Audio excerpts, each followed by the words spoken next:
আসসালামু আলাইকুম। আমি তো ভালোবাসি তোকে পার্ট 2। তানভীর আবিরকে দেখে দৌড়ে এসে জড়িয়ে ধরল।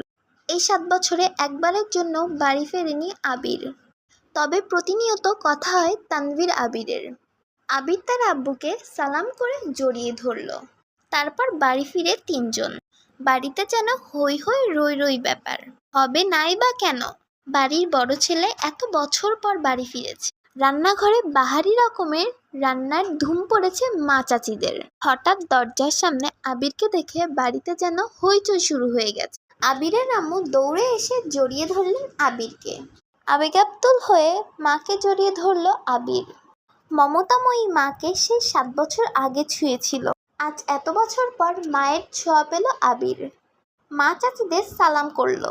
ছেলেকে সোফায় বসিয়ে একের পর এক নাস্তা দিতে ব্যস্ত সবাই। এরই মধ্যে উদয় হলো আদি আর মিম। মিমের বয়স 14 বছর, তার ছোট ভাই আদির বয়স মাত্র 10 বছর। আদি এই বাড়ির সবচেয়ে ছোট। আবির যখন দেশ ছেড়েছিল আদির তখন মাত্র 3 বছর। ভিডিও কলে দেখতে দেখতে ভাইয়াকে সে একটু একটু চিনে।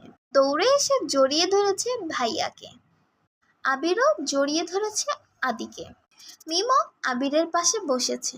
খোশ গল্প করছে সবাই মিলে। আদি জিজ্ঞেস করছে, ভাইয়া আমার জন্য কি এনেছো? আবির যেই না উঠতে যাবে মা চাচিরা উঠে যেতেই দিচ্ছে না।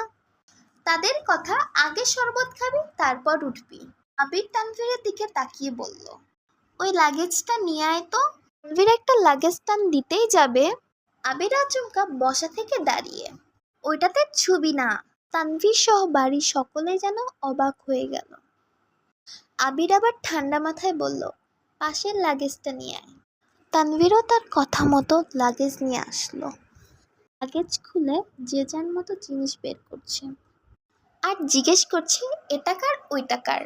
আবির শরবত খেতে খেতে উত্তর করছে, আদির জন্য বিদেশি দামি দামি খেলনা, মিমের জন্য ড্রেস, কসমেটিক্স বক্স, মা কাকিদের জন্য অনেক গিফট, তানভীরের জন্য মোবাইল, একটা ল্যাপটপ, অন্যান্য আরো গিফট। আলাদা আরেকটা ল্যাপটপ আছে। জিজ্ঞেস করছে, ভাইয়া এই ল্যাপটপটা কি তোমার? আবির উত্তর দেয়, না এটা মেঘের।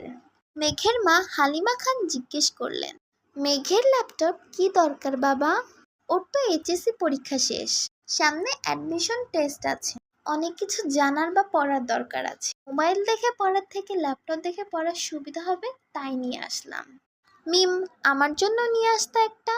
আবির অবলীলায় হেসে উত্তর দেয়,